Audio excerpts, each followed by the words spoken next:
So you want to know how to use flash in your real estate photography for that flambient look. Well, that's fantastic because in today's video, I'm going to be showing you my exact workflow on how I shoot and how I edit for it. But before we shoot, let's go ahead and talk about some gear you're going to need. You're going to need a tripod for your camera to sit on, that way all of your images line up correctly, a wireless remote, that way you can take photos far away, a flash trigger like this Godox X Pro, and you're going to need a flash. I'm using the Evolve 200 by Flashpoint, but you could literally just use any speed light if you wanted to. All right, so let's talk about my settings that I'm going to be using for this flash ambient workflow. These are going to be manual settings except for my white balance. It's actually going to just be on auto. I keep my aperture at f8 and my ISO at 800. Your shutter speed is going to vary depending on how much light is needed for the scene. So just to break this down before we shoot, basically my process is just shooting one ambient frame with no flash and then several flash frames. Now that you have your gear and your settings, let's go ahead and get to the shoot. All right, so I already have my framing set up for this shot. Now what I'm gonna do is just take an ambient frame which has no flash. Make sure my flash trigger is not turned on for this, and I like to be about 1 to 2 stops overexposed. Now what I do is just roll down my shutter speed to expose for my window pulls and harsh highlights. Then I'll turn my trigger on, be careful not to move your camera. Then I'll just go over and take a shot and then come back to see if any power needs to be adjusted. Then I'll literally just go around the room in each corner and take a shot, bouncing the light directly off the ceiling.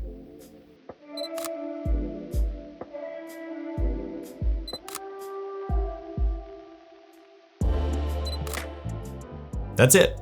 That's literally all I do to shoot flash ambient. Now, when I get home, all I do is normally upload all of my photos to my outsourced editors, and then they turn them around the next day and I have final images. But I know that everyone's gonna ask me, well, how do you edit it yourself? Well, normally I wouldn't do this because I feel like outsourcing is the key to success with real estate photography. But just for you guys, I'm gonna take you through an edit in Lightroom and Photoshop of the photo that I took earlier. So let's hop right into it. All right, so I'm gonna pull all of my images into Lightroom and I'm just gonna tweak them a little bit manually just to get my exposure correct for each of the frames. Now I just select them all and right click, hit edit, open as layers in Photoshop. Once they're into Photoshop, I just select all of the layers again, and then I go up to the corner, hit edit, auto align layers, and then hit okay. That way they are all lined up. Now the top layer here is the ambient frame. I'm just gonna move that to the bottom here and then work with my flash frames. All right, so what you're gonna do is hit layer, mask, hide, and that's gonna bring that up, and then you just go over to your brush tool. You can just hit the B, and then just paint yourself out of it. Literally just paint yourself out of it and paint any areas that are not wanted in that image. And then what you're gonna do is select the other layer, right click, hit merge layers, and then just go and do it again. Layer mask, hide all, brush yourself out of it again. Then you're just gonna do it again for all of the other layers just by repeating that process.